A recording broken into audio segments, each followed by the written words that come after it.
Hey everyone, in this video we're going to talk about the e-collar. So if you're not familiar with what an e-collar is or how to use it, or if your dog is in one of our training camps and you're going to be using the e-collar with your dog, this video will be really important to watch. We'll talk about why we use it, what purpose does it serve in helping to reinforce our dog's training, and we'll go over some important do's and don'ts to make sure you're using it in the right way. First off, if you don't know what an e-collar is, e-collar stands for electronic collar.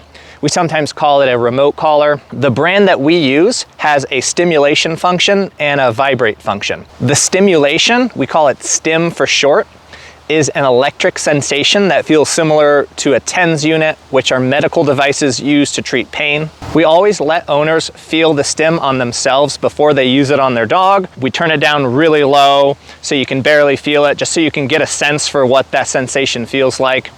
And we always have owners practice by using it on us first before they use it on their dog. Yes! We almost never use the vibration function because it doesn't work for most dogs. Most dogs just ignore it because it doesn't really bother them. So although the brand we use has a vibrate button, we generally don't use it. So the first question we want to answer is, why do we use the e-collar? There are many things the e-collar can help with, but the main thing the e-collar helps with is to create reliable off-leash obedience. We like to think of the e-collar as like an invisible leash. So with leash training, most dogs get to a point where they're pretty consistent and responsive when we have a leash on them, but as soon as we take the leash off, a lot of dogs don't listen as well anymore because they know that we don't have control anymore. It's very obvious to our dogs when they're wearing a leash, and they learn when that thing's attached to them, they have to listen because they don't really have any other options. Like, they can't just run off and go do whatever they want. When we use a leash to train a lot of off-leash behaviors like recalls, it doesn't transfer very well when we take the leash off. So we need a strategy for transitioning to off-leash, and that's what the e-collar really helps you do. And if you're wondering exactly how does the e-collar help with this, that's what we'll talk about next. So there's two forms of reinforcement that are important to use when you're training your dog. And the term reinforcement in layman's terms just means you're making your dog's behavior, you're making their obedience more reliable, more consistent, and you're making it so that your dog is more likely to listen and respond to you. So there's positive reinforcement and negative reinforcement. Positive reinforcement is whenever you give your dog something they like. You give your dog a treat. You give your dog a pet. You give them praise. Negative reinforcement is whenever you take away something your dog doesn't like. So how would this look using the e-collar with a recall? So you recall your dog ignores you. You say no, you start pressing the button, you start stimming them. As soon as they start to come towards you, you stop stimming them. Come on, let's go. Hazel, come. No, Hazel, come. Yes, good girl. A human example we like to use to help describe this is your seatbelt alarm. So if you get in your car, you start driving, but you don't put your seatbelt on, what happens? That noise starts going off. And that noise is designed to be obnoxious and be irritating. But as soon as you clip your seatbelt in, the noise shuts off. So that's a form of negative reinforcement that works on us, or most of the time it works, and that's the idea that we're talking about. Now, if you're asking, why do we need to use negative reinforcement? Why can't we just use positive reinforcement? And the answer is, positive reinforcement isn't always effective by itself. Positive reinforcement only works if your dog wants something from you. So if your dog wants a treat from you, they might be motivated to come when you call them to get that treat. But as soon as they're in an environment or in a situation where they don't want the treat anymore, they'll simply choose not to come to you to engage in this other distraction that's going on instead. So we generally can't rely on positive reinforcement alone because there are always going to be situations where that alone won't be an effective motivator for your dog. You should always be prepared and have the ability to use negative reinforcement if needed. It doesn't mean you'll have to use it all the time. In fact, if you're using the e-collar properly, you shouldn't have to use it all that much, but it's important that our dog knows we can use negative reinforcement if needed, especially if they're off leash, because that's how you'll create reliable off leash obedience. With that said, positive reinforcement is still extremely valuable and important. In fact, we generally build our dog's foundation upon positive reinforcement, but at some point your dog needs to know that they have to do what you ask them to do. It's not optional, because it can actually be dangerous if your dog doesn't have a reliable recall, for example. Because if your dog bolts or chases after things and you're near a busy street and your dog takes off and they start to run into the street, you need to have the ability to reliably recall them, because it could save their life. So the next concept we want to talk about is the e-collar should be used to charge your words. We don't want our dog listening to the e-collar, we want our dog listening to us. So when you use the e-collar, it's important that you do or say something before you press the button. So for example, if you're using the e-collar to correct your dog for jumping on you or other people, it's very important that you say off or no or something and then stim them. So your dog jumps, you say off, and then quickly press the button. So it almost happens simultaneously. You don't want there to be a ton of space between saying off and pressing the button, but very important that you say the word first and then stim. If you do this enough times, then eventually your dog should have a stronger reaction to the word off, and you may not even need to stim them. We call this charging. Off now actually means something to your dog because you've paired it with the corrections enough times. But again, the order is very important. So it needs to be off first and then press the button. But if your dog jumps and you just stim them without saying anything, your dog will probably stop jumping on you, but you'll become more dependent on the e-collar long term because you won't be building effective communication with them and you won't be charging the word off. Now, there are times when we do just stim our dog without saying anything beforehand. Like for example, if your dog's counter surfing or digging a hole in the backyard, you want your dog to connect the correction with the thing that they're doing so that they think that the countertop is a hot stove so that they avoid that.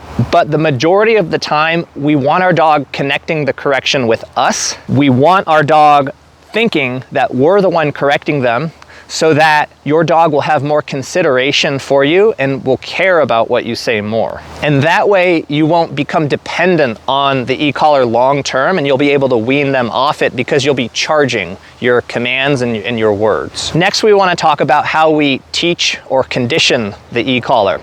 We wanted to put a little something about this in the video.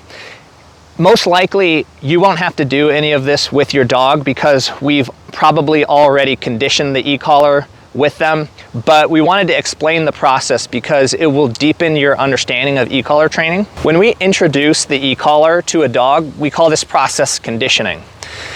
In layman's term, conditioning just means you're teaching your dog what something is and you're teaching them how to respond to it. So in this case, we're teaching our dog how to respond to the stim. It's important to know that dogs don't know what electricity is.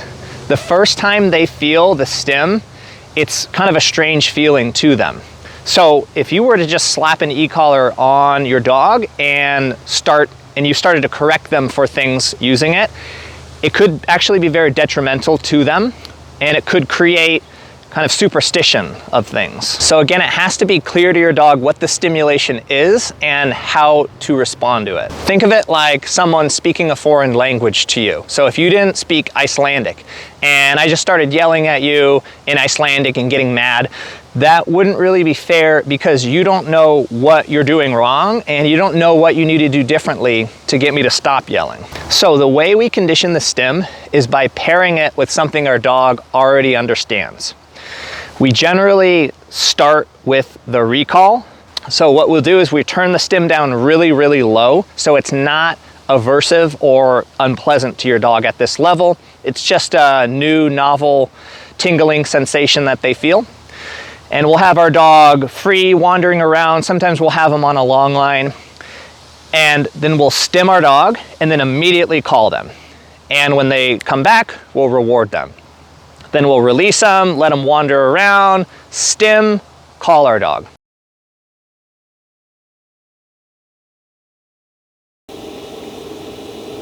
Bentley, Bentley.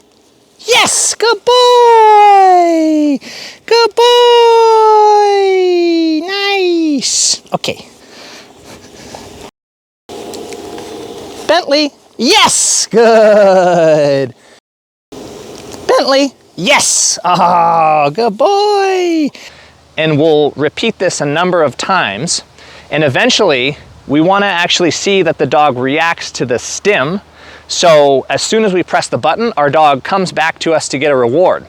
And when we see that happening, that tells us, okay, our dog's understanding how to respond to the stim because we've paired it with the command come enough times. Now, this is just step one of the conditioning process, and we're not going to go through all the remaining steps with you, but we wanted you to be somewhat familiar with the process. Now, if you're wondering how exactly you're supposed to use the e-collar with your dog, we'll go over that in the lessons, and we'll also cover that in some of the other videos. But most likely the way you'll be using the e-collar is you're going to give the command first. So you'll say come, and then you'll only press the button if your dog ignores you or doesn't respond to you.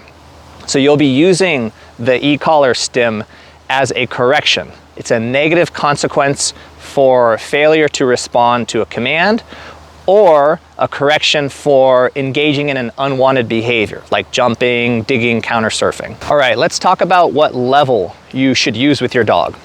The brand of collar we use has 100 levels. So 1 is the lowest, 100 is the highest. It's highly adjustable and you can really fine tune it. But the short answer to what level you should use is it depends. It depends on a lot of factors, like your dog's temperament, what behavior you're using it for, because we don't always use the same level for different behaviors. It depends on your dog's arousal level, how sensitive they are, and your trainer will go over that with you. So you won't have to figure out the level on your own. But we want to explain the process for how we determine the level for each dog, because that's really important to understand. First, we have what we call the dog's base level. The base level is the level your dog first starts to feel it at. Some dogs' base level is 5, whereas some dogs, they don't even start to feel it till it's at a 10 or even a 15. But at the base level, it's not generally aversive or even unpleasant to most dogs. And this is the level we generally start at when we're conditioning the e-collar. And if you're wondering how we find the base level, here's a clip of us finding the base level with Bentley just before doing the collar conditioning session that you saw earlier. So here's how we do it. We start at level 1 and then press the button and see if the dog reacts. Almost no dogs can ever feel it as low as about a 1 through 5, so it's not common to get a reaction until we get somewhere over level 5, but we just keep turning it up slowly and tapping the button until we see a change in behavior. It's usually very, very subtle. Most dogs just kind of turn their head down. It doesn't generally startle or hurt them. They just kind of have this strange, perplexed look on their face, wondering what that sensation is. The reason I'm feeding Bentley after each time I tap the button is for 2 reasons. First, I want his first experience feeling the stim to be positive. And second, I want him holding still and not moving around. It's very difficult to see the subtle change in behavior if they're active and moving around, so this is an easy way to get them to hold still. I didn't notice Bentley react until I got to about 16 or 17, but then I actually had to turn it down because I think he was actually feeling it lower than that, but just didn't show a clear reaction. So I ended up determining his base level is somewhere around an 8 or a 9. It's not always precise because our dogs can't speak to us and they can't tell us when they feel it. So it may be that Bentley feels it lower than that, but 8 or 9 is when I think the stim felt very clear to him. Now, you most likely won't be using the collar at your dog's base level unless you have a really sensitive dog. The base level is probably not going to deter your dog from engaging in an unwanted behavior, so you'll probably be using a level that's a little higher than the base level. So ultimately, we need to figure out at what level does the stim change our dog's behavior and become an adequate consequence for them. As we said earlier in the video, remember, if you're using the e-collar properly, you actually shouldn't have to use it that much. So with jumping, for example, when your dog jumps, you say off, you stim them. As long as the stim is set high enough, eventually your dog should avoid jumping because they learn, hey, jumping is not fun because it doesn't feel good to jump, so I'm gonna avoid doing that. But with most dogs, if the stim is set at the base level, they'll probably keep jumping because the stim doesn't really bother them at that level. The other factor that will determine what level you should have the stim set at is your dog's current arousal level. Dogs that are at a higher arousal level are adrenalized by something. They saw a squirrel running around, they saw kids playing soccer at the distance and they really want to go chase the soccer ball. Maybe they saw somebody they really like and they get excited. There are a million reasons why your dog's arousal levels could go up, but the main thing to understand about this is that their sensitivity will go down. So when your dog's arousal level goes up, their sensitivity to the stim goes down and they might not even feel the stim at that point. It's sort of like if you and your friend are at a music concert and your friend's facing away from you, they're not looking at you, and you're trying to get their attention, so you're calling their name, but they don't respond to you because they can't hear you, so you start tapping them lightly on the shoulder. They still don't respond to you, so you tap harder and you just intensify how hard you're tapping until eventually you get a reaction from them. So you'll always need to remember to adjust the stim so that it changes your dog's behavior with their current state of mind. The last thing that determines the stim level is your dog's current state of distraction. How distracted are they? And this is tied into arousal levels. Like, for example, if your dog sees a squirrel, not only do their arousal and adrenaline levels go up, but this is also obviously a really big distraction to them. Like we said earlier in the video, positive reinforcement only works if your dog wants what you have more than anything else in the environment. So generally, if your dog has a lot of prey drive and they're food motivated, but they see a squirrel, that food motivation is probably going to go out the window. So as a general rule of thumb, when distraction levels go up, the stim level may need to go up as well. So when your dog encounters a big distraction, they might not respond to a lower level because in their mind, they're saying, yeah, I feel this stim, but this smell on the ground is really interesting, so I'm just gonna fight through and ignore that so I can continue to smell this. So to sum up what level to have the stim set at, remember to always have the stim set at a level where it's going to either change or stop their behavior. And this level may fluctuate depending on their current arousal state and current level of distraction. Next, we're going to answer two common questions we get. First, when should your dog be wearing the e-collar? Should they be wearing it all day? Should they be wearing it a couple hours a day? And second question, for how long should your dog wear the e-collar? Is this something you need to do for a couple weeks? Should you do this for several months? And when are you able to wean your dog off the collar and not have it on them? First, when should your dog wear the e-collar? This is really important because you need to make sure your dog is not becoming e-collar wise, which we'll explain in a second. And secondly, you need to make sure you're being consistent about using the e-collar for behaviors that you're trying to reinforce or correct. First, let's talk about what it means to be e-collar wise. What does it mean when your dog is e-collar wise? To be wise to something means your dog is aware of what something is. And we don't want our dog to be aware that the stim is coming from the collar that they're wearing around their neck. We don't want our dog to become obedient simply when we put the collar on them. We don't want their behavior to change whether they're wearing the collar or not wearing the collar.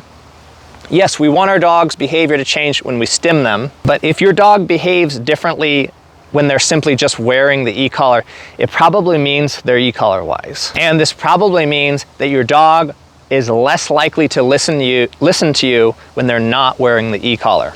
And this is obviously really, really bad, and we need to avoid this from happening. So how do we do that? First, don't put the e-collar on and then immediately start to use it. So if you're using the e-collar for recalls and you want to do a recall training session, put the e-collar on your dog and have them wear it for at least 15 minutes or longer. So you put the collar on, let them go about their business doing whatever, and then after at least 15 minutes has passed, then take them out and you can start training them and using it if needed. Whenever you combine two things in a close proximity of time, For example, you put the collar on and then you stim your dog for something. Your dog will start to associate those two things. They'll start to associate wearing the collar with being stimmed, and then your dog is less likely to listen to you if they're not wearing the e-collar. And remember, like we mentioned earlier in the video, we don't want our dog listening to the e-collar. We want our dog listening to us. So we want to use the e-collar as a tool to charge our voice. And the only way we can do that is if our dog thinks that we're the one that is giving the correction. That way, your dog will have more consideration for you and will care about what you say more. The second thing that will help prevent e-collar wiseness is don't take the collar off immediately after you're done with your training session. So if you take your dog out for a recall training session, have them continue to wear it for at least 15 minutes, even after you're finished.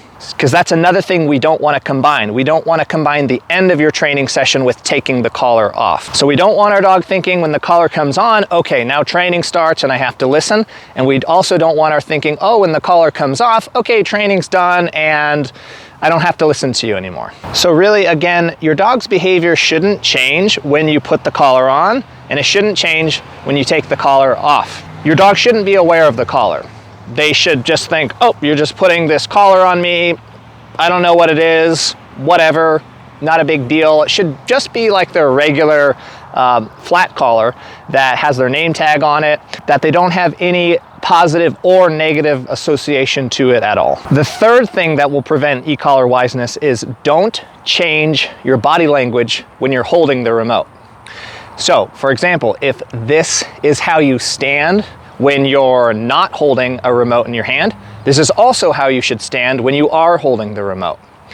If this is how you walk when you're not holding a remote, then this is also how you should walk when you're holding the remote in your hand. Dogs are very visually perceptive animals. They read our body language a lot. So if your body language is changing when you're holding or using the remote, then your dog is less likely to listen to you when you're not holding the remote or when you don't have the remote on you.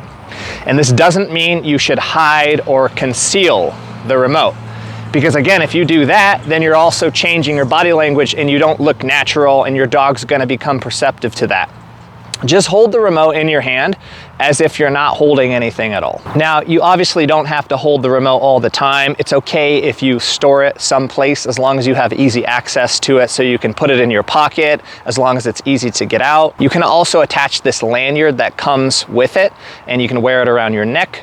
The company also sells a belt clip that you attach to the remote so that you can clip it onto your clothing. All right, and the last thing that will help prevent e-collar wiseness, you need to be consistent about using the e-collar for behaviors that you're trying to reinforce. So if you're using the e-collar to reinforce your recall, that means don't recall your dog unless they're wearing the e-collar for a while. You need to stay consistent and stay on that page. Remember, as we said earlier in the video, your dog needs to know that you have the ability to use negative reinforcement, and every time you give a command for something you want your dog to be super responsive to, like a recall, every time you give that command and your dog ignores you and you don't do anything about it, they are now more likely to ignore you the next time you call them. So if you recall your dog and your dog ignores you and says, nope, I don't really feel like doing that,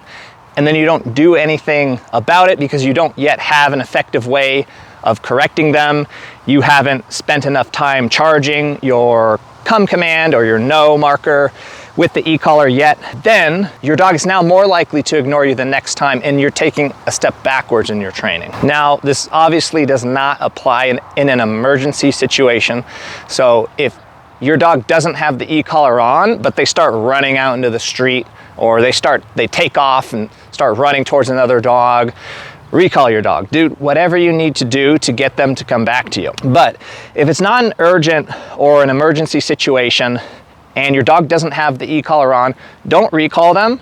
First, go put the e-collar on them, let them wear it for an ample amount of time, again, at least 15 minutes or longer. And then after that amount of time, you can go ahead and do a recall if you need to. The more consistent you are with what you do, the more consistent your dog's behavior will be and the more responsive they're gonna be. And we just wanna remind you guys again of the importance of positive reinforcement. So although this video is about the e-collar and the negative reinforcement side of training, don't forget about positive reinforcement and to reward your dog for coming back. The more valuable your reward is, if you give them really high value treat, you give them lots of love and praise and affection, then you'll be less dependent on corrections, you'll be less dependent on the e-collar because you're using both forms of reinforcement. All right, so the next question we want to answer is, for how many weeks or months or for how long should your dog wear the e-collar before you can start to wean them off it? This is a question that we get a lot, and surprise, surprise, the answer is it depends. It depends on your dog's temperament. It also depends on how quickly they learn, and this can vary dramatically from dog to dog. Temperament-wise, how pleasing is your dog? How independent is your dog? How motivated for rewards are they? On one side of the temperament spectrum, dogs that are more independent, not as pleasing, maybe a little more obstinate, maybe not needing you so much. Dogs like this might take a little longer to establish a reliable recall, whereas dogs on the opposite side of the temperament spectrum, dogs that are more pleasing, more biddable, more motivated for rewards, dogs like this will probably learn a lot faster, and you'll be able to charge your words a lot more quickly and be able to wean them off the e-collar sooner. After you train with the e-collar for a period of time, you need to start looking at how responsive is your dog to your words, like the word no, for example. So let's say you recall your dog, they ignore you, you say no, and your dog's behavior changes even before you press the button. You know, they acknowledge you, they come back to you, and more importantly, they don't ignore you again after that. If you notice this happening, this might be an indication that, okay, the e-collar has helped me charge my commands, so now I don't need to have the e-collar on my dog all the time. I can start to wean them off it. Now, of course, if you start to wean your dog off the e-collar and you notice their obedience starting to degrade, then always go back a step, go back to being consistent about putting it on them, and remember to do the things that helped you reinforce that behavior in the first place. And the last recommendation we have in terms of when or how long your dog should wear the e-collar is even if you've weaned your dog off the e-collar in certain environments, like at home, for example, your dog's really responsive to recalls at home. We generally always recommend still putting the e-collar on them when you take them to a higher distraction environment. So if you take them for an off-leash hike in a place where there's wildlife around, you take them to the beach where there's other dogs, there's kids playing soccer, there's a lot of distractions, we recommend always having the e-collar on them long-term indefinitely, because it's better to have it and not need it than need it and not have it. Because recalls are never 100% reliable. There are always things that could trigger your dog's prey drive. For example, if you have a dog that chases small animals, you might not be expecting a squirrel to pop up, but that might happen. If you have a intact, unneutered male and your dog smells a bitchin' heat off in the distance, you know, they might take off and then all bets are off. And that's it for the video. If you have a dog in one of our training camps and you're going to be using the e-collar with them when they come home, make sure to watch our e-collar tutorial video where we'll talk about how tight to put it on, what all the different buttons do. All that information will be in there. But hopefully you guys have a basic understanding of how and why we use the e-collar. Hope to see you guys soon, and happy training.